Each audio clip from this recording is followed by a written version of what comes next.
Bonjour, bienvenue dans le webinaire d'Enertime, point d'étape. Mon nom est Gilles David, vous me connaissez peut-être déjà. Merci d'être nombreux, pour venir discuter avec nous d'Enertime et de son futur. D'abord, je souhaiterais qu'on parle juste 2 minutes des récents événements concernant le prix de l'électricité sur le marché européen. Il y a aujourd'hui, et je pense que maintenant, si c'était un peu un doute l'année dernière, ce n'est plus du tout un doute cette année, il y a urgence à économiser l'électricité. En fait, les énergies renouvelables intermittentes ont créé un marché de rente. La rente, c'est, des tarifs de rachat du solaire et de l'éolien et qui poussent, le solaire et l'éolien à se développer énormément. Ça détourne de l'argent, des investissements en centrales de base qui n'ont plus, qui ne sont pas soutenus et donc, ne bénéficient d'aucun tarif et doivent se battre sur un marché sur lequel, pendant 10 ans, elles étaient malmenées. Donc il y a de moins en moins de centrales thermiques pilotables neuves, qui sont installées et qui fonctionnent. Elles ont été fermées. Il y a une chute, li artificielle du prix de l'électricité jusqu'à ce que la tonne de CO2 monte à 60 € qui a rendu en fait, l'efficacité énergétique complètement, hors de propos. C'est-à-dire quand l'électricité ne vaut rien, ça ne sert à rien de l'économiser. Par ailleurs, les électriciens européens n'ont rien fait pour aider, l'efficacité énergétique électrique puisque chaque kilowattheure qui est économisé, c'est un kilowattheure qu'ils ne vendaient pas. Bon, la taxe carbone est passée de 20 € à 60 € la tonne. Ça multiplie à peu près par 2, le coût de production des centrales thermiques. Les prix montent. L'Europe n'a investi ni dans de la capacité pilotable pour, pallier, l'énergie intermittente du solaire et de l'éolien, ni le stockage de masse et les batteries ne sont pas du stockage de masse, c'est juste, de la gestion de l'intermittence, de courte durée, ni dans l'efficacité énergétique bien sûr qui est le sujet principal d'Enertime. L'EPR ne va pas démarrer demain matin, on ferme les centrales nucléaires belges et allemandes. Je pense que le problème va durer encore quelque temps. Je suis absolument persuadé qu'Enertime est la société au bon moment, au bon endroit. Pour, heu, pour faire simple, on la désindustrialisation, de la France, c'est fini. On va fabriquer des équipements en France pour les vendre dans le monde entier. Enertime, c'est une PME industrielle que j'ai créée en 2008, qui est installée à Courbevoie, très près de la Défense. Donc, vous connaissez déjà pour beaucoup. Donc elle est cotée en bourse. Elle est aujourd'hui, elle a 35 employés, donc 19 ingénieurs et dont 3 docteurs ingénieurs. Notre R&D reste, à un coût, très important, puisqu'elle représente à peu près 15 du chiffre d'affaires. On se positionne sur 3 technologies, donc les turbomachines de puissance et les systèmes ORC associés, les pompes à chaleur haute température et la détente de gaz. Nous travaillons déjà à l'export depuis longtemps, depuis 2015 et on était en 2019 championne de la croissance. Enertime a eu en 2020, en 2019 et 2020, une baisse de chiffre d'affaires, essentiellement liée à la baisse du prix de l'électricité sur le réseau européen en 2015-2016. L'ORC, une technologie, sur laquelle je m'étendrai plus particulièrement, les autres technologies étant moins matures et donc moins commercialisables. L'ORC, ça transforme de la chaleur en électricité. L'ORC, c'est une machine thermodynamique, un peu comme une centrale électrique, mais de plus petite taille, un peu comme une centrale à vapeur, mais la vapeur, ce n'est pas de la vapeur d'eau, c'est de la vapeur d'un fluide organique. Alors, les grandes transformations qui ont eu récemment dans la stratégie d'Enertime, c'est, de créer une offre, comme un service. En fait, l'efficacité énergétique, s'offre bien et s'offre efficacement lorsque c'est un service et non pas lorsque ce sont des équipements que les industriels n'achètent pas ou, pour lesquels les taux de retour sur investissement sont trop longs pour que les industriels les achètent.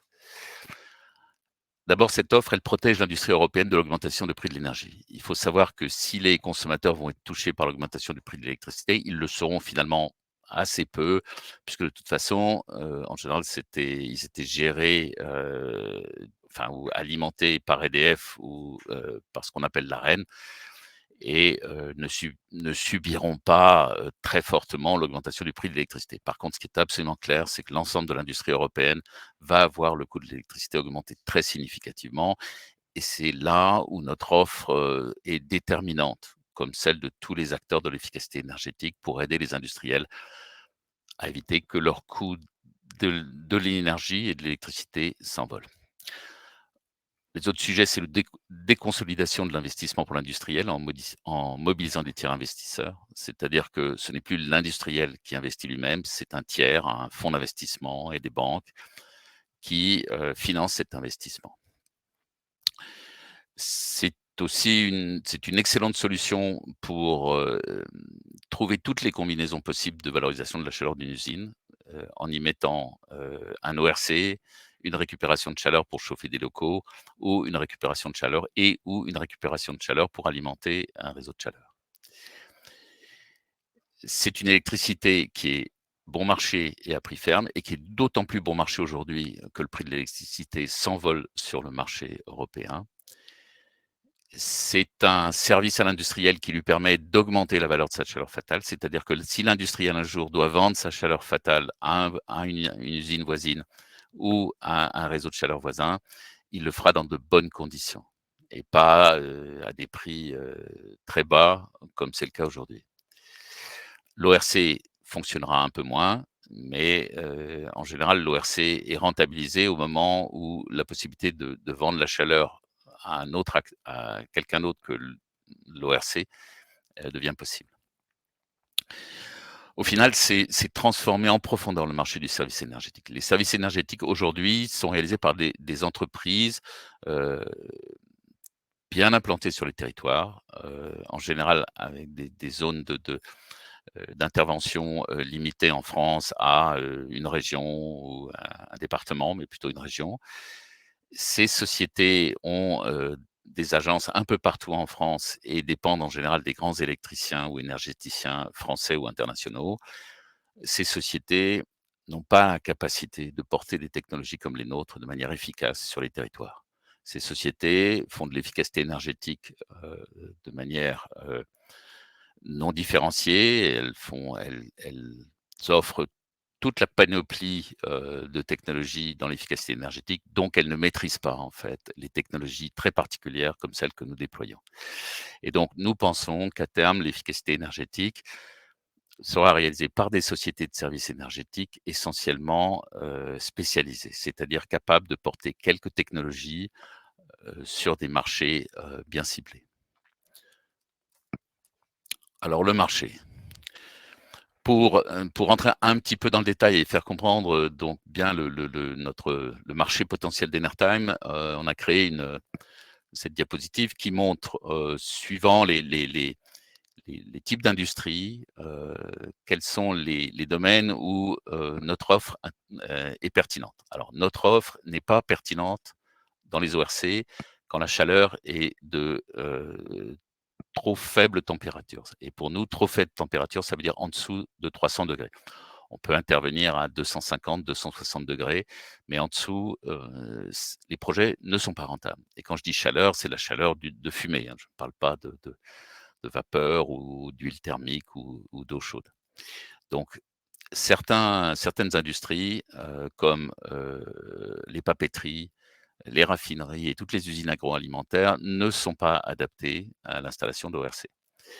Les raffineries peuvent l'être si, elles brûlent dans des torchères, ce qu'on appelle du gaz fatal. Ce que vous voyez quand vous passez à côté de raffineries ou d'usines pétrochimiques, et ce qui est mis gaz dans cette slide, c'est le gaz fatal. C'est-à-dire le gaz qui est émis par les procédés et qu'il faut, absolument brûler parce que, sinon on ne peut pas le stocker.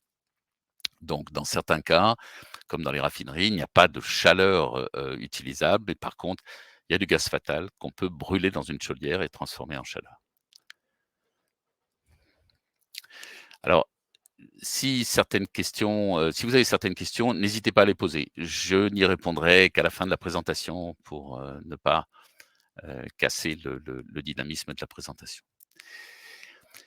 Nos marchés. Alors nos marchés, aujourd'hui, nous concentrons sur l'Europe, sur 7 pays, 8 pays, oui 7 pays, pardon. Ces 7 pays, vous les voyez sur la carte, c'est essentiellement les plus grands pays industriels de l'Europe, plus la Turquie. Alors, la Turquie est un pays important pour nous, puisque la Turquie représente en fait probablement la plus grosse cible en matière de mégawatts à installer dans, les domaines qui nous intéressent, qui sont les usines de verre plat et verre creux, les cimenteries, les stations de compression de gaz et les aciéries ou, les usines d'électrométallurgie en général. Vous voyez que la France n'est pas, si bien placée que ça par rapport à d'autres pays. Je pense que le fait que la France se désindustrialise n'est pas un secret. Aujourd'hui, clairement, l'Allemagne et l'Italie et la Turquie, sont, des cibles numéro 1. On s'intéresse aussi à l'Espagne, bien sûr à la France qui est là où nous allons, prendre nos références. Mais au final, le marché européen est important et divers et représente, un gros potentiel pour nous. Alors la compétitivité de notre technologie. Je pense que c'est un facteur extrêmement important, et qui a toujours été considéré finalement comme secondaire alors qu'il ne l'est pas du tout. Aujourd'hui, produire de l'électricité dans les centrales neuves, ça coûte cher. Et que ça soit des centrales nucléaires, que ça soit des centrales solaires, des cycles combinés gaz ou des parcs éoliens. Ça coûte cher parce que vous avez, à amortir, l'investissement avant de pouvoir commencer à avoir des prix, des coûts de production intéressants. Si le nucléaire historiquement est pas cher, c'est aussi parce que la majorité des centrales ont 40 ans d'âge. Et si l'hydroélectrique, c'est ce qu'il y a de moins cher, c'est que les barrages sont bien évidemment, aujourd'hui en France, tous amortis et que donc, l'électricité produite par ces barrages est très bon marché.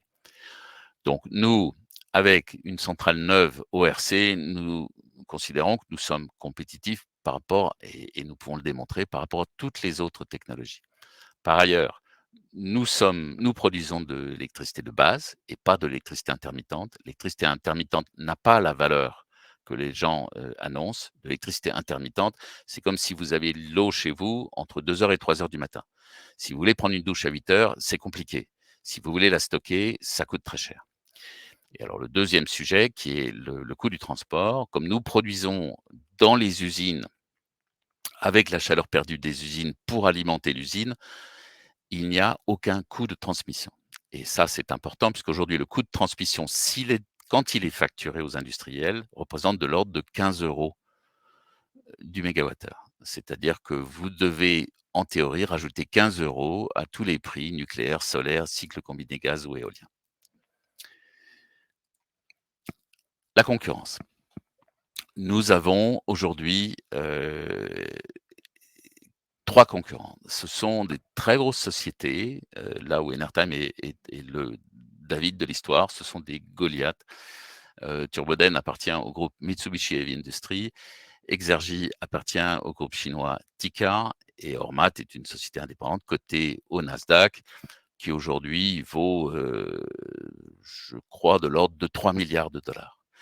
Donc face à Enertime, vous avez des très gros, acteurs, de l'efficacité énergétique et de la géothermie.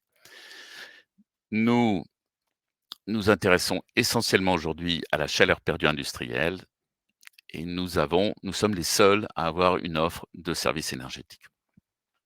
Nous pensons que grâce à cette offre de services énergétiques, nous sommes capables de devenir les leaders mondiaux dans la valorisation de chaleur fatale en électricité. La géothermie nous intéresse, mais ça sera une deuxième étape. Nous ne pensons pas aujourd'hui, avoir les moyens de nous attaquer aux projets géothermiques, sauf lorsqu'il s'agit d'améliorer l'efficacité énergétique d'une centrale géothermique existante. Dans ce cas-là, en fait, nous faisons exactement ce que nous faisons dans une cimenterie ou une verrerie. Nous allons améliorer, l'efficacité énergétique d'une centrale géothermique à technologie vapeur en valorisant la partie liquide du fluide géothermique qui n'est en général pas valorisée dans la majorité des centrales classiques dites flash à vapeur. Et donc rien que ce marché-là, nous permettra, lorsque nous l'aurons percé et nous allons le percer, de devenir des acteurs de la géothermie et puis après, de devenir, un acteur de la géothermie, en direct, c'est-à-dire de construire des centrales sur, des forages neufs, sans avoir à passer par la case vapeur. Alors, heu, i après la concurrence des autres fournisseurs d'ORC, il y a d'autres fournisseurs d'ORC, hein, que les 3 concurrents que j'ai nommés, mais ce sont des fournisseurs de petits ORC. Nous ne considérons pas, être, compétitifs, nous, dans les petits ORC. Nous ne considérons pas que le marché soit aussi porteur que pour les gros ORC. Nous ne nous intéressons pas aux petits ORC. Concernant la technologie ORC par rapport aux autres technologies, il y a 2 autres technologies, sur lesquelles, nous sommes avec lesquelles nous sommes en compétition. Ce sont, ce qu'on appelle les cycles CO2 supercritiques. Ce sont des cycles aujourd'hui très peu déployés, restent encore très expérimentales, qui consistent à utiliser du CO2 comme fluide organique, dans, une machine à cycle de Rankine.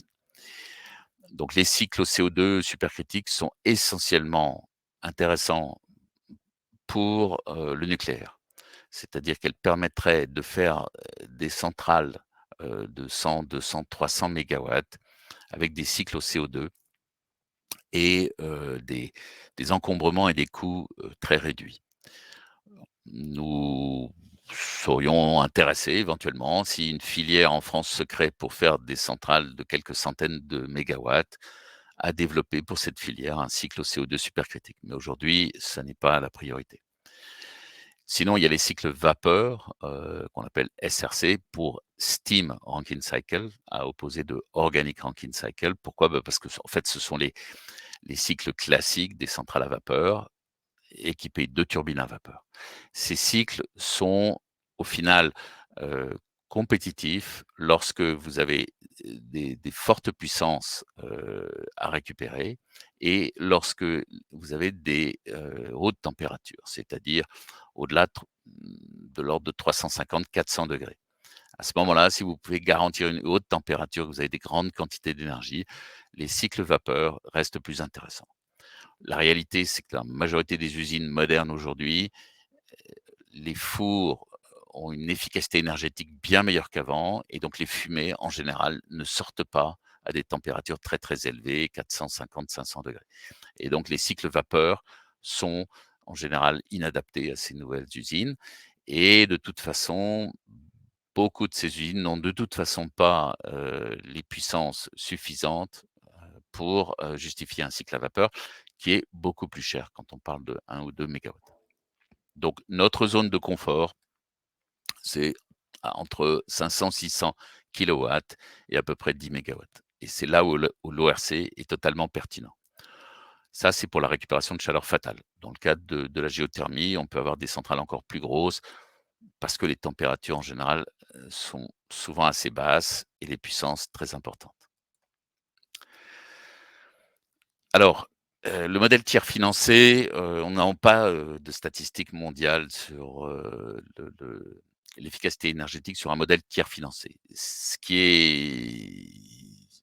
est clair aujourd'hui, c'est que le pays qui est le plus en pointe dans ce domaine-là, c'est la Chine et que l'Europe et les États-Unis sont finalement assez peu encore, moteurs sur ce type de modèle, mais devraient l'être dans les prochaines années.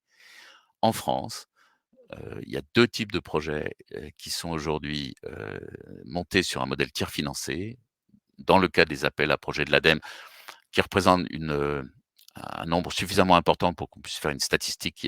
On a à peu près 80 projets qui ont été retenus en efficacité énergétique et décarbonation. Si on mélange les projets efficacité énergétique et décarbonation, on a à peu près 9 des projets qui concernent, de la chaleur à partir de biomasse et 6 qui concernent des ORC. et le reste, ce sont des projets classiques. C'est-à-dire, ce ne sont pas des projets qui sont montés sur la base d'un, service énergétique. Ce sont des projets où l'usine a investi dans l'installation elle-même. Alors, Énergie Circulaire qui est notre filiale efficacité énergétique, nous considérons aujourd'hui, qu'elle est, leader sur le marché français.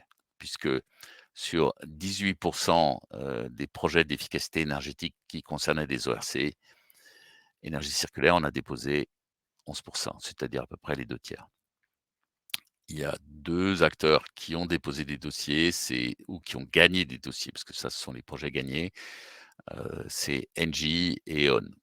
Nous discutons avec Engie pour éventuellement leur fournir l'ORC de leur projet. Nous n'avons pas gagné le projet E.ON. Alors, beaucoup d'actionnaires, se posent la question, de: «Est-ce que nous sommes en retard? Que se passe-t-il? Pourquoi, n'ont pas annoncé des multiples signatures de commandes?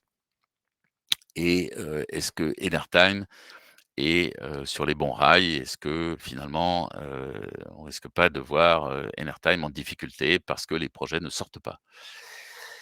Non, ce que nous avons annoncé, le 8 juin dernier, qui concernait le planning des projets, et ce que nous avions annoncé l'année dernière en matière de dépôt de dossier, a porté ses fruits et est tout à fait conforme au timing que nous avions, prévu. Heu, Ces projets sont longs à déposer, sont longs à monter. L'ADEME a énormément de dossiers à traiter, donc ne peut pas réagir, aussi rapidement que, on pourrait l'espérer, et je trouve ça tout à fait normal, et je ne suis pas là en train de vous dire que l'ADEME n'a pas fait son travail. L'ADEME fait un excellent travail, et je pense que c'est tout à fait, c'était tout à fait ambitieux de gérer autant de projets, et l'ADEME a réussi à le faire. Nous avons aujourd'hui 2 projets qui ont été sélectionnés pour un investissement total de l'ordre de, 17 millions d'euros. Le projet numéro 1 se trouve dans la phase de développement, c'est-à-dire que nous avons été sélectionnés, nous avons obtenu les subventions. Nous allons maintenant, finaliser le contrat avec l'industriel, et espérons démarrer, le projet, heu, 1 trimestre de l'année prochaine. Quand on nous dit espérons, c'est un objectif qui nous paraît tout à fait réaliste, et il n'y a pas de raison qui dévie. C'est un projet pour Enertime, début 2022. Ce projet, a fait déjà des petits, puisque nous avons répondu récemment sur le même modèle sur une autre usine du même groupe en Italie, avec, aussi des discussions maintenant en cours avec l'industriel pour, monter un projet similaire en Italie sur cette usine italienne. Donc ces projets sont non seulement, porteurs de commandes pour Enertime, ils sont porteurs de réplicabilité. Chacun de ces industriels a des dizaines d'usines un peu partout en Europe. À nous, de réussir ces premiers contrats, et nous pensons que les contrats derrière, nous sommes bien placés pour les contrats suivants. Même si bien évidemment il y a une concurrence et que certains de ces contrats, nous ne les aurons pas, mais ça n'est pas, comment dire? C'est clairement aujourd'hui, une dynamique extrêmement porteuse pour Enertime. Nous avons par ailleurs ce deuxième projet donc de four électrométallurgie. Vous avez vu dans la presse, qu'on en a un petit peu parlé. J'avais fait une déclaration, on avait fait un communiqué, début septembre pour parler de ce projet. L'industriel n'a pas encore signé de contrat avec nous, donc l'industriel se réserve la possibilité de négocier avec nous, et donc il n'y a pas aujourd'hui de communication de la part de l'industriel, et donc nous respectons, cette exigence, et ça sera pareil pour la majorité des projets. Nous ne disons pas: «Ces projets sont signés», nous disons: «Ces projets sont, dans la dernière ligne droite». C'est une longue ligne droite, mais nous avons toutes les raisons de penser que nous arriverons au bout et nous arriverons premiers. Après, il y a 2 autres projets, qui sont en cours de discussion. Un que nous avons remis en mai et qui est en discussion avec l'ADEME actuellement, donc ça prend du temps, c'est normal. L'ADEME a géré énormément de projets et un quatrième projet, nous sommes très confiants de le déposer en octobre pour, une finalisation en milieu d'année prochaine. Donc mon message est le suivant: sur le marché français, nous avançons et nous avançons bien. Sur le marché international, par ricochet, nous allons aussi gagner des commandes avec cette offre d'efficacité énergétique comme un service. Il reste tout le marché mondial, la Thaïlande, la Chine, l'Inde, tous ces pays-là, nous travaillons sur des projets, pas sur un modèle, ESCO, efficacité énergétique comme un service, mais sur un modèle classique et n'ont pas de raison de penser que nous n'allons pas pouvoir annoncer assez rapidement aussi des commandes dans ce domaine-là. Donc pour pour vous donner un peu plus de détails sur ces projets, nous avons préparé quelques slides pour expliquer. Donc chaque projet, une slide. Vous aurez accès à ces slides et bien sûr au webinaire à la fin de la session. Donc ça, c'est un projet, où nous produisons de l'air comprimé avec nos machines pour alimenter le réseau d'air comprimé d'une verrerie. C'est un projet donc assez cher au kilowatt parce que, la puissance est relativement faible par rapport au projet que nous visons. Il y a aujourd'hui 230 mégawatts installés sur les 7 pays que nous ciblons au maximum, hein. Ça ne veut pas dire qu'il y aura réellement 230 mégawatts d'ORC qui vont être installés dans les verreries de verre creux en Europe, mais ça vous donne la dimension de ce que peut être une bonne référence, sur ce marché-là. Ce four à arc dont vous avez récemment entendu parler dans les journaux, c'est un très beau projet qui consiste à brûler du gaz brûlé aujourd'hui dans une torchère où, je pense que tout le monde voit ce qu'est une torchère. Une torchère, c'est un grand gâchis énergétique. Ça consiste à brûler au sommet d'une cheminée un gaz qu'on pourrait brûler dans une chaudière et on pourrait faire de l'énergie, valorisée avec. C'est ce que nous faisons et nous le faisons avec un industriel qui a de nombreuses usines de ce type-là, un peu partout dans le monde, y compris en France et l'objectif, c'est aussi d'aider cet industriel à capturer le CO2 dans ses fumées pour pouvoir économiser, enfin pouvoir montrer qu'il est, extrêmement économe en énergie et qu'il ne produit pratiquement plus de CO2. C'est donc un projet non seulement d'efficacité énergétique électrique, mais aussi, à terme de capture de CO2. Aujourd'hui, nous ne sommes pas un acteur dans ce domaine-là, mais il est possible que enfin, nous réfléchissons à devenir un acteur avec des partenaires technologiques. Four de recyclage de zinc, donc les ferrailles aujourd'hui, qu'on trouve sur le marché européen sont en général des ferrailles automobiles qui sont, galvanisées. Donc, dans chaque, tonne de ferraille, on trouve, une quantité significative de zinc, de l'ordre de à peu près 10 kilogrammes, je crois, par tonne.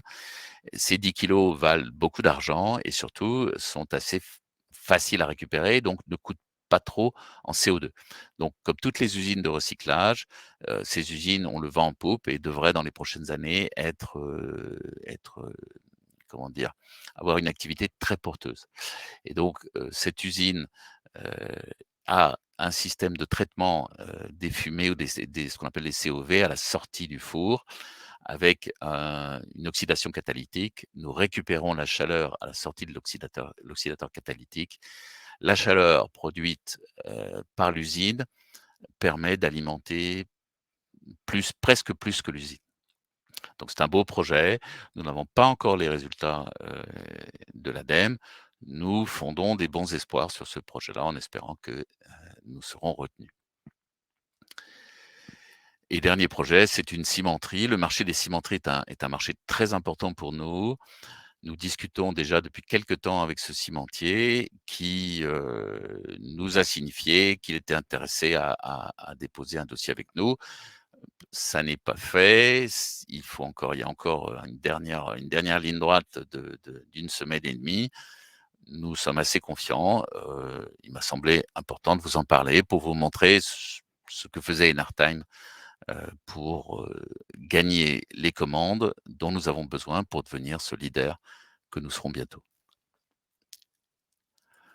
Voilà, donc ça, c'est, le côté commercial. Aujourd'hui, ces 4 commandes, si nous les avions, représenteraient de l'ordre de 30 millions d'euros de chiffre d'affaires pour Enertime.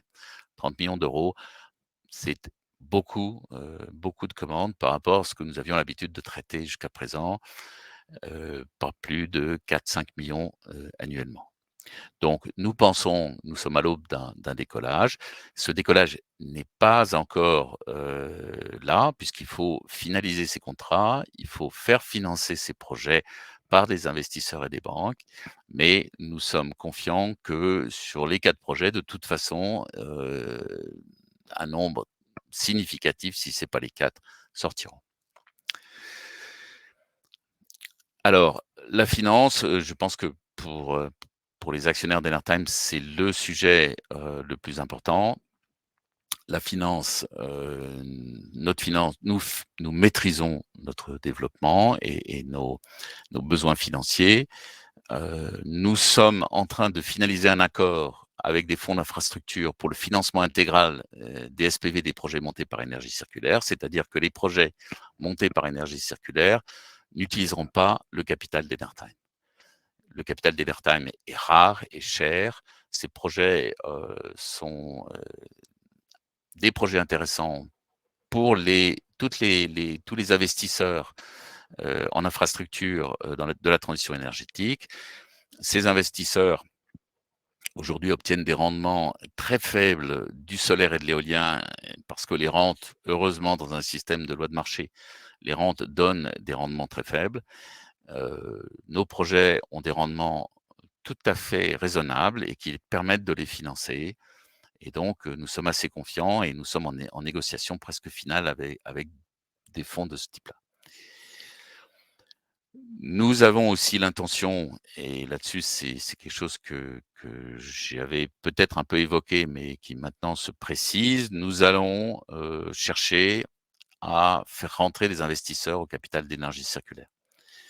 Énergie circulaire n'a pas vocation à trouver les moyens de se développer rapidement et fortement dans toute l'Europe et pourquoi pas même, aux États-Unis, au Canada ou au Mexique, avec le capital que Enertime aura demandé à ses actionnaires. Parce que le capital que nous avons obtenu de nos actionnaires est rare et cher et que Énergie Circulaire est plutôt une société, une asset co et pas une société de technologie. Et donc, une des raisons de sa création, c'est aussi de trouver à la capitaliser. Alors nous resterons actionnaires majoritaires d'Énergie Circulaire, mais nous allons, donner à Énergie Circulaire les moyens de se développer et donc de développer Enertime. Nous envisageons une augmentation de capital d'Enertime, mais je considère que la valeur de l'action est tout à fait insuffisante pour, lever de l'argent de manière significative sur Enertime. Je comprends bien que, nos actionnaires, sont un peu déçus que nous n'ayons pas pris, des commandes plus rapidement et que nous n'ayons pas montré au marché que nous étions profitables plus rapidement. La covid nous a sérieusement impactés et je pense que nous nous en sommes bien sortis malgré, finalement les difficultés supplémentaires que la covid a apportées dans la gestion de nos projets. Aujourd'hui, je souhaite ne pas, augmenter trop le capital d'Enertime tant, que, le marché n'a pas compris le potentiel de la société. Enfin, nous sommes en discussion avec ADEME sur les 2 premiers projets, pour lesquels nous sommes retenus. Il est prévu que l'ADEME nous donne, un acompte représentant 20 de la subvention. Si tout se passe bien, cet argent pourrait représenter de l'ordre de 1,2 million et donc cet argent viendra, améliorer la trésorerie de l'ensemble. Il sera utilisé à bon escient pour développer les projets et pour les monter, mais c'est bien évidemment un argent qui permettra à Enertime de travailler vite et bien sur ses projets et donc il nous évitera d'avoir à trop lever d'argent sur Enertime. Et puis nous sommes en discussion, avec BPIFrance pour obtenir un complément de PGE. Nous avions, demandé 300 000 € de prêt à, BPIFrance il y a 1 an et demi. Nous étions, extrêmement, raisonnables en demandant ça puisque quasiment, toutes les sociétés comme les nôtres ont demandé 3 à 4 fois plus. Nous avons pensé qu'il était, logique de redemander, un complément aujourd'hui. BPI France, pour l'instant, étudie le dossier et je pense que BPI France comprend bien, la position d'Enertam et tous les atouts d'Enertam et je suis assez confiant. Dernier point, notre ligne de Dirnan, nous avons aujourd'hui encore 9 millions sur les 10 millions que nous avions signés, en décembre dernier. Nous gardons cette ligne de Dirnan comme, une sécurité et comme un peu une, garantie vis-à-vis de BPI France et vis-à-vis de tous les industriels avec qui nous sommes en train de négocier pour leur montrer qu'Enertam est une société qui n'a pas de problème à financer son développement. Nous ne souhaitons pas tirer ces 2 dirhams et nous faisons tout pour que, au final, il reste, que cet argent reste chez Yorkville. Mais, heu, n'ayant, à part BPI France, aucun soutien d'aucune banque, pour l'instant, il nous paraît nécessaire, de garder cette possibilité de se financer. Voilà, je j'ai essayé d'être, rapide, pour aller à l'essentiel qui est de répondre à vos questions. Et donc, j'aurai grand plaisir à répondre à toutes les questions que vous avez pu me poser et que je vais maintenant découvrir.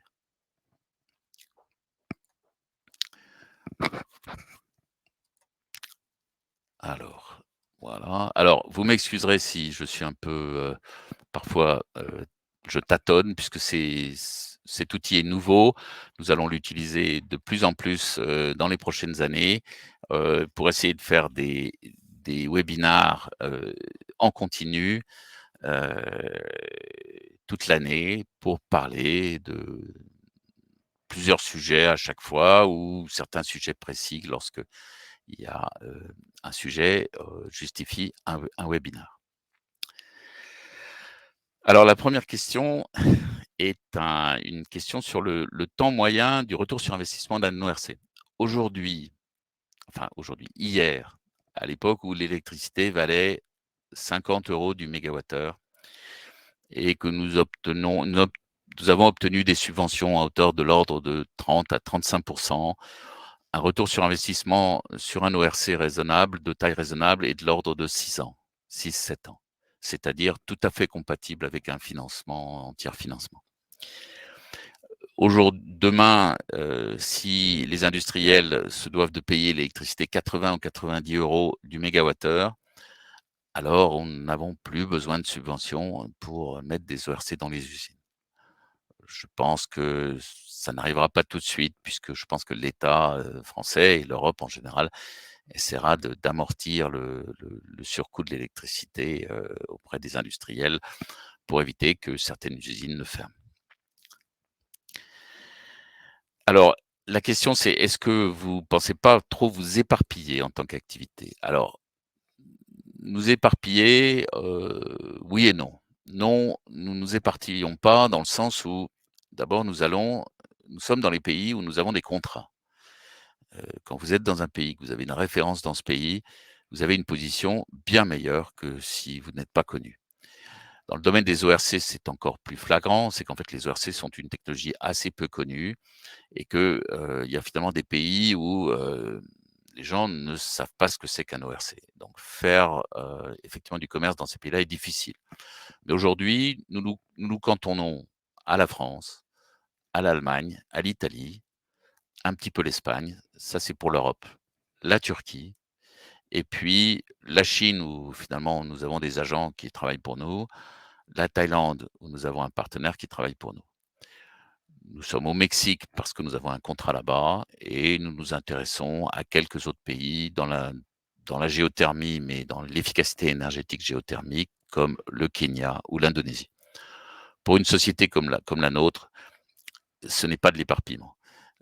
L'énergie est un métier global et mondial et une entreprise qui gagne dans le domaine énergétique ne peut pas rester dans 2 ou 3 pays. C'est quasiment impossible ou alors il faut que ça soit des pays extrêmement porteurs. Nous n'avons pas accès à ces pays extrêmement porteurs. Alors, est-ce que nous avons les moyens financiers pour aller en Turquie et en Chine? Nous avons les moyens financiers, nous sommes en Chine, hein. Nous avons, une référence, une très belle référence en Chine, à Shanghai, et nous avons des agents en Chine qui travaillent pour nous. Nous n'allons pas en Chine, nous avons Teams, nous avons des ingénieurs chinois ici à Paris qui travaillent avec nos agents en Chine. Je vais être franc avec vous, le marché chinois n'est pas si porteur que qu'on a pu espérer ces années passées. Je pense que la Chine traverse une crise, qui n'apparaît pas très clairement aujourd'hui, mais c'est une crise qui rend, les investissements dans l'efficacité énergétique et dans nos machines plus complexes. Alors, avons-nous signé un deal en Turquie? Non, nous n'avons pas aujourd'hui signé de deal en Turquie. Par contre, nous faisons énormément d'offres en Turquie. La Turquie est un pays, heu, doté d'une capacité industrielle étonnante. La Turquie, je crois, importe, à peu près le quart ou le cinquième de toute la ferraille mondiale. C'est-à-dire que les usines turques transforment un quart ou un cinquième de toute la ferraille échangée dans le monde. C'est énorme. Ça veut dire qu'il y a des fours à arc partout, ça veut dire qu'il y a des cimenteries partout, ça veut dire qu'il y a des verreries partout, et c'est d'autant plus un pays intéressant que les ORCI sont très bien connus puisque la géothermie, est très développée en Turquie avec à peu près aujourd'hui 1 600 mégawatts de centrales géothermiques dont, quasiment les 3 quarts en ORC. Donc s'il y a un pays sur lequel il faut que nous fassions des efforts, c'est la Turquie.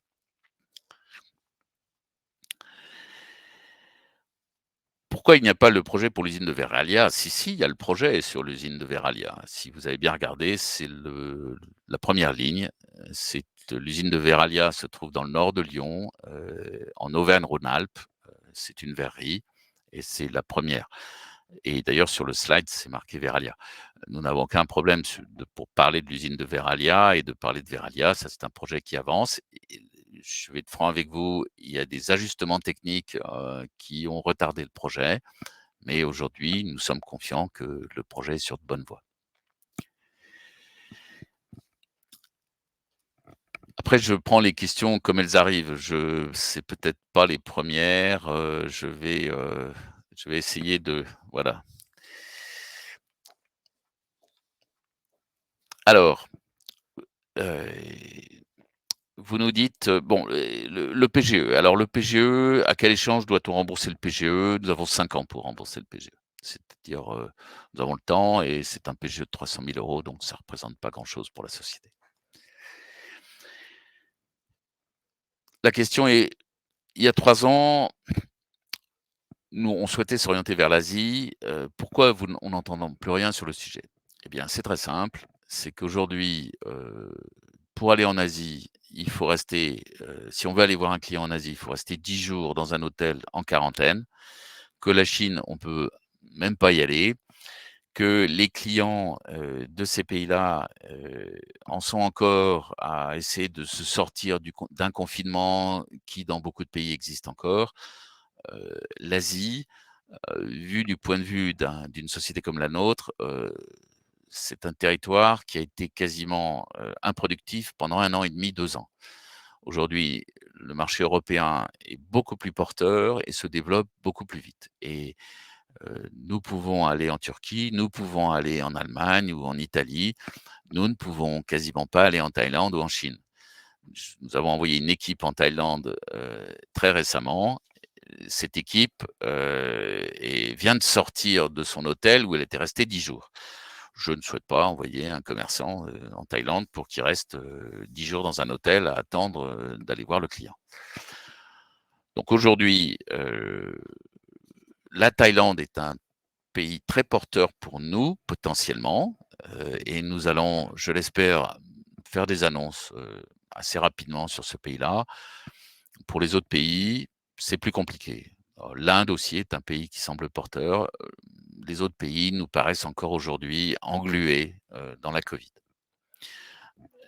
Ça peut changer assez rapidement, mais pour l'instant, je ne parlerai pas trop de ces pays-là. Ça n'est pas Il n'y a pas de perspective très claire de commande à court terme. Alors la question: «Un rachat par un GTT est-il envisageable?» Alors c'est une bonne question. Hem, je comprends totalement l'intérêt qui a à essayer de s'adosser à un groupe industriel plus puissant que nous pour permettre à la société de se développer, de devenir, plus rapidement et pour le bénéfice de ses actionnaires et de ses employés, un leader sur son marché. Nous n'avons pas aujourd'hui identifié de société industrielle française. Il y en a d'ailleurs de moins en moins qui s'intéressent à notre activité. Je le regrette, je pense que c'est un signe aussi de peut-être d'une certaine faiblesse du tissu industriel français. Je pense que nous avons des bons partenaires aujourd'hui dans le domaine financier. Nous recherchons des partenaires industriels. Nous sommes en train, je pense, d'en trouver. Vont-ils racheter Enertime? Je ne sais pas. Mais nous allons travailler ensemble, je le pense. Alors, dans le cadre de l'augmentation de capital éventuelle, envisagez-vous de faire rentrer un gros énergéticien? Alors, en fait, ce que je recherche, c'est un si j'ouvre le capital d'Enertem aujourd'hui, à un investisseur qui ne soit pas, un actionnaire et donc si je ne fais pas une levée de fonds avec maintien du DPS, que j'envisageais de faire, mais que pour l'instant j'ai repoussé puisque j'ai pensé que la valeur de l'action était insuffisante pour que je fasse ça. Je souhaiterais obtenir enfin, trouver un investisseur qui ancre un peu, enfin qui stabilise, l'actionnariat de la société. J'ai besoin effectivement de partenaires, investisseurs sur le moyen terme et pas des fonds qui, ne font que rentrer et sortir comme ça a pu être le cas dans le passé. Aujourd'hui, j'ai un actionnaire auquel je rends hommage qui est Xange, Syparex Xange, mais Syparex a pas vocation à monter au capital d'Enertime, a plus vocation de monter au capital d'Enertime. Donc je suis à la recherche d'un investisseur qui, soit un peu là sur la durée et qui s'intéresse plus particulièrement, aux activités d'Enertem et avec lequel il y ait peut-être même des synergies. Ça peut être un industriel, mais je n'ai pas identifié d'industriel. J'ai identifié des fonds d'investissement avec lesquels nous sommes rentrés en discussion. Mais aujourd'hui, je n'ai pas, de confirmation et je ne pourrais pas, en parler plus. Mais effectivement, si je dois, lever des fonds avec Enertime, ce sera pour des montants, assez faibles, de l'ordre de 1 000 000, 1,5 million et ça sera avec un investisseur qui ancrera, le capital de la société.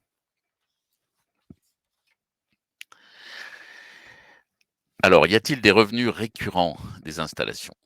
Oui, il y a des revenus récurrents. Il y a des revenus récurrents. Nous avons aujourd'hui plusieurs contrats de maintenance avec des ORC qui sont en fonctionnement, en France et à l'étranger. Ce sont des montants, par an relativement faibles par rapport au coût d'une installation complète. On parle de 1, 2, 3%, 2% de la valeur d'une machine.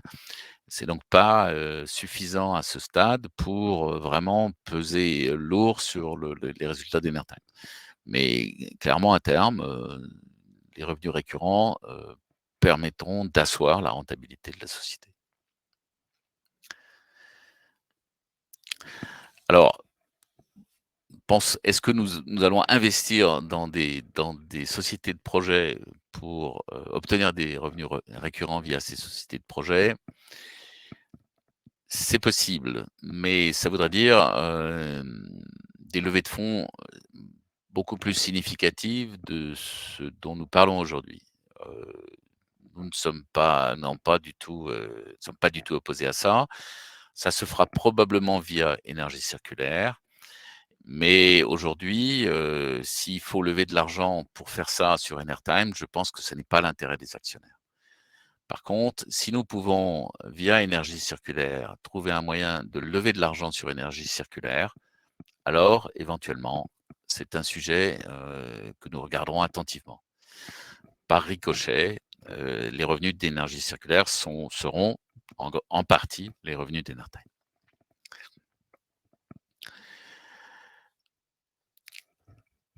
Alors, pour les 2 projets validés par l'ADEME, pourquoi faut-il encore négocier avec les industriels? En fait, quand l'ADEME nous retient, l'ADEME, n'est pas notre client. L'ADEME nous dit: «Sur ce projet-là, je vous donne cette subvention qui, avec les C2E que vous allez pouvoir obtenir pour le projet, vont vous permettre de faire une offre très attractive à l'industriel». Ce que nous avons fait. Nous avions des offres très attractives, nous avons demandé des financements, des subventions. Les subventions nous ont été accordées pour ces 2 projets. Il nous reste maintenant à finaliser avec les industriels. C'est-à-dire que l'industriel, lui, heu, il va acheter de l'électricité, il ne va pas acheter nos machines et donc il faut que nous finalisions maintenant le contrat entre nous et lui de vente d'électricité et éventuellement un peu de chaleur, puisque dans certains cas, on produit aussi un peu de chaleur. Ce contrat-là, il n'est pas signé et il ne sera pas signé avant, comme je vous l'expliquais, le contrat de vente avant la fin de l'année, je l'espère, début d'année prochaine pour le contrat de vente d'électricité et pour le contrat, entre la société de projet financée par les investisseurs tiers et Nertime, ça sera, au 1er trimestre 2022, une fois le premier contrat signé. Il n'y a pas d'alternative à cette offre-là, à cette solution-là et aujourd'hui, nous pensons que l'efficacité énergétique pour nos machines passe par le modèle ESCO, essentiellement par le modèle ESCO et que, quels que soient les concurrents, quels que soient les projets, tout le monde passera par le même entonnoir. Il y aura très peu de monde d'ailleurs, puisque c'est compliqué de faire ça. Il faut maîtriser la technologie, il y a très peu de gens qui la maîtrisent. Il faut avoir l'agilité d'un Enertime pour être capable de faire ça. Les grands acteurs comme Mitsubishi, Heavy Industries ou Tika ne sauront pas faire. Donc nous sommes très confiants sur le modèle que nous allons dupliquer partout dans le monde. Quelles sont les barrières à l'entrée relativement à vos concurrents? Ou en d'autres termes, votre portefeuille de brevets est-il conséquent? Pour ceux qui me connaissent, j'ai toujours été, heu, mi-figue, mi-raisin sur gris, sur les brevets. Les brevets, c'est intéressant quand vous rentrez dans des technologies de rupture. C'est-à-dire si vous inventez une nouvelle manière de fabriquer de l'essence avec, l'air ambiant et de l'hydrogène à la moitié du prix, de l'essence aujourd'hui, là, vous avez vraiment quelque chose qui a énormément de valeur. Lorsque vous avez des brevets comme les nôtres, ce sont des brevets défensifs. C'est-à-dire, ce sont des brevets qui nous évitent d'être copiés, mais ce ne sont pas des brevets qui vont nous donner un avantage, énorme par rapport à la concurrence. La concurrence utilise des technologies assez voisines, pas tout à fait nos brevets, mais pas si loin. Et il n'y a pas à proprement parler dans le domaine des ORC, je ne connais pas de fabricant de gros ORC qui attaquait un autre fabricant d'ORC en lui disant que il empiétait sur ses brevets. Par ailleurs, Ormat qui est un grand acteur des ORC a déposé énormément de brevets dans les années 80-90. Tous ces brevets sont tombés dans le domaine public, hein. Les brevets, c'est intéressant, ça apporte une dynamique à la société. Nous avons, actuellement, je crois, 6 brevets. C'est plutôt pour des solutions périphériques à la solution principale. C'est-à-dire que nous n'avons pas breveté nos turbines et d'ailleurs nous préférons enfin on les a brevetées mais pas comme on pourrait le penser, parce que si nous les brevetons aussi, nous allons donner à tout le monde, des idées sur exactement comment elles sont conçues.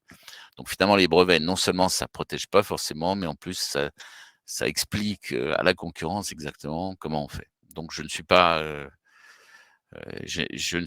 inquiet, sur la concurrence. Je pense qu'il est très compliqué aujourd'hui de créer une société comme Enertime. Je ne le dis pas, par immodestie, hein, je dis simplement que, heu, créer un fabricant de turbomachines au XXIe siècle, et réussir à gagner des références pour des grosses machines de puissance, tout en se battant, sur un marché qui est quand même un marché de niche et sur lequel, jusqu'à présent, il n'y a pas eu le développement, que le marché pourrait voir dans le futur. Nous n'avons pas aujourd'hui de concurrents, identifiés dans les grosses ORC qui ne soient pas déjà un acteur existant. Alors, à quel cours estimez-vous opportun pour une AK? Difficile à dire. Je pense qu'un cours de 4 ou 5 € me paraît déjà beaucoup plus raisonnable et beaucoup plus, favorable à une augmentation de capital.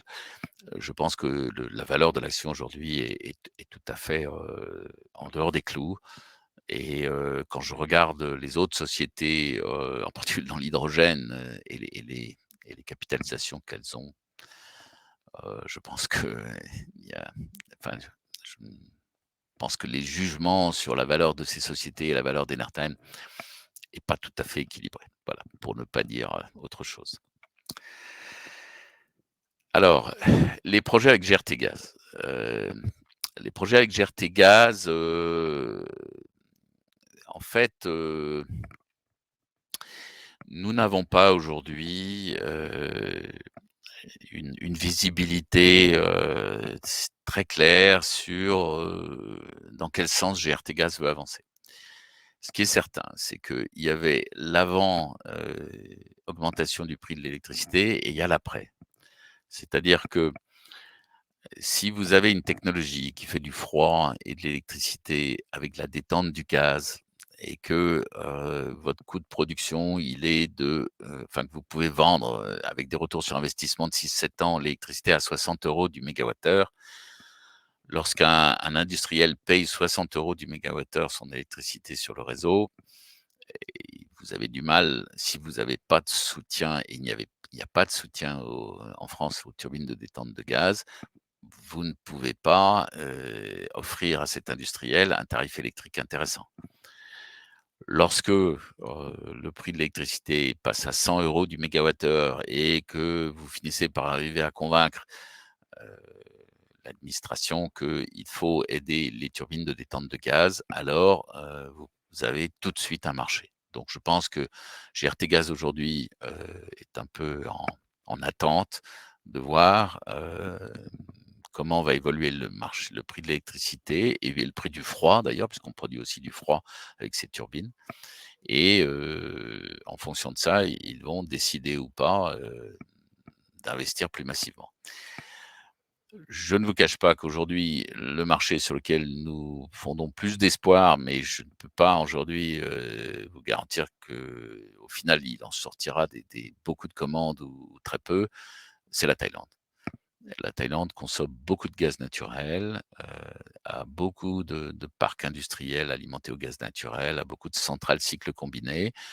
Chaque fois que vous avez une centrale cycle combiné, vous pouvez mettre une turbine de détente de gaz et les Anglais diraient c'est un no-brainer, c'est assez simple à mettre et ça permet de faire de l'électricité sans CO2, et du froid, avec des quantités significatives. Bon, aujourd'hui, nous avons assez peu de cycles combinés en France, mais il y a des pays où on a énormément, mais pour l'instant, nous n'avons pas encore trouvé le porteur de la technologie et il est plus compliqué de faire des offres avec énergie circulaire et des turbines de détente de gaz parce que, en général, les turbines de détente de gaz se mettent dans les postes de détente de gaz et les postes de détente de gaz appartiennent souvent aux distributeurs de gaz et pas à l'industriel qui est alimenté. C'est pour ça que, le marché est plus compliqué. Il faut savoir aussi que GRTgaz est régulé, c'est-à-dire que ça n'est pas c'est pas une entreprise comme les autres, c'est une entreprise, qui est régulée par la CRE et donc sa capacité à produire de l'électricité et à la vendre sur le marché est pas la même qu'Énergie Circulaire. Engie, c'est un groupe avec lequel on a des très bonnes relations, hein. Je pense qu'Engie, via GRTgaz, mais pas seulement, Engie est un groupe, qui est, comment dire? Qui est très ouvert à travailler avec des startups ou des PME comme Enertime. Mais, je ne pense pas qu'Engie soit intéressé à racheter un industriel comme nous ou à prendre une participation chez un industriel comme nous. Je pense que Engie est plus intéressé à être, neutre vis-à-vis des industriels à qui il pourrait éventuellement acheter des équipements. Alors, avez-vous un organisme pour vous accompagner à l'étranger? Alors, si on parle de commerce, l'organisme qui nous accompagne à l'étranger, c'est moi-même. Vous devez savoir que j'ai pendant, presque 30 ans, heu, vendu de l'électromécanique française un peu partout dans le monde et d'abord beaucoup en Asie. Et donc, une partie des succès d'Enertime, ce sont des ou des réflexes ou, des partenaires que je connaissais, déjà, lorsque j'étais, chez Alstom ou Areva Renouvelable ou Cegelec. Et donc, aujourd'hui, notre compréhension du marché international est relativement bon, n'ont pas tellement besoin d'être beaucoup accompagnés. Nous avons besoin au coup par coup, dans les pays où nous travaillons, de nous faire aider par des agents, par des acteurs locaux, heu, bien introduits et par des partenaires. Puisqu'en fait, nos machines, ont besoin, d'être installées sur place, d'être, opérées, d'être, comment dire? Réparées ou disons que toute la partie service après-vente doit être, faite sur place avec notre aide et donc nous avons, des partenaires. Alors nous avons des partenaires en Thaïlande, nous avons des agents en Chine pour l'instant. Nous avons, un agent, en Indonésie. Nous avons un très bon agent en Turquie, qui est une société de taille internationale. À ce propos d'ailleurs, nous bénéficions en fait de la magnifique, hem, organisation à l'export, de comment dire? Du Japon. Et je peux dire là-dessus qu'effectivement, il y a vraiment, nous sommes très bien soutenus grâce à un acteur, installé, en Turquie, qui travaille avec nous et avec un partenaire que nous avons sur ce marché qui est, chinois. Aujourd'hui, l'international n'est pas un problème pour nous, le seul problème, c'est, finalement de financer notre développement. Mais aujourd'hui, nous ne sommes pas, comment dire? Nous ne dépensons pas énormément d'argent à aller à l'international et nous dépensons d'autant moins de l'argent actuellement que grâce à Teams, grâce à la vidéo, il est maintenant possible de faire des réunions pratiquement avec tout le monde, partout dans le monde, de manière plus fluide. Voilà, je ne sais pas si j'ai répondu à toutes vos questions, n'hésitez pas si vous avez encore des questions à les poser. Voilà, je voulais vous exprimer, d'abord, mon souhait d'être proche de mes actionnaires, de leur expliquer, comment la société fonctionne, ses succès, ses échecs parfois. Nous sommes, aujourd'hui dans une phase, clairement de décollage, mais aussi dans une phase post, Covid. Heu, vous devez comprendre que, le Covid ou la Covid nous a empêchés de prendre des commandes pendant presque 2 ans et ça, je pense que ça a impacté, nos résultats d'une manière un peu significative.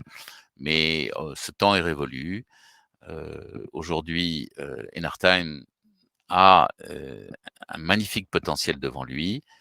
Ce qu'il faut espérer, c'est que, voilà, nous serons soutenus par nos actionnaires et que nos clients, seront au rendez-vous, pour nous, passer les commandes dont nous avons besoin. Mais là-dessus, nous sommes pour l'instant assez rassurés, même si certains projets, finalement, capotent. Mais ces projets-là, je ne vous en parle pas et je ne vous parle pas de tous les projets que nous ne faisons pas puisque ça ne vous intéresse pas vraiment.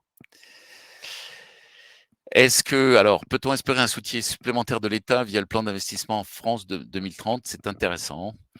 Nous avons, exprimé un intérêt pour être retenus dans le cadre de France 2030. Nous pensons être, un des acteurs français, industriel de la transition énergétique, qui peut devenir, alors peut-être pas, comment dire? Le X-Space de la thermodynamique, ou peut-être pas bien sûr pas le Google de la thermodynamique, mais nous pensons qu'Enertime a un énorme potentiel. Et bien sûr, nous allons chercher, à obtenir le soutien de l'État dans le cadre du programme 2030. Est-ce que nous serons soutenus? Nous le verrons bien, mais nous faisons le nécessaire pour, que notre voix soit entendue, y compris dans tous les comités stratégiques où finalement Enertime est souvent un petit peu orphelin face à des très grands groupes, qui n'ont pas forcément les mêmes intérêts que nous, mais face auxquels nous devons nous défendre. Voilà, merci d'avoir été là. N'hésitez pas m'envoyer des messages, sur Twitter, ou répondre à mes posts sur LinkedIn, ou je suis tout à fait, alors je suis pas disponible tout le temps pour répondre à tout, mais je pense que de la transparence c'est important, et je souhaite être le plus transparent possible, avec vous. Voilà. Bah, écoutez, merci beaucoup. J'essaierai de refaire, cet exercice, le plus souvent possible, puisque maintenant nous détenons la licence, ou enfin l'abonnement pour ce type d'organisation, et n'hésitez pas, à, revenir vers nous si vous avez le moindre sujet, et à participer au prochain webinaire. Merci beaucoup, bonne soirée et à bientôt.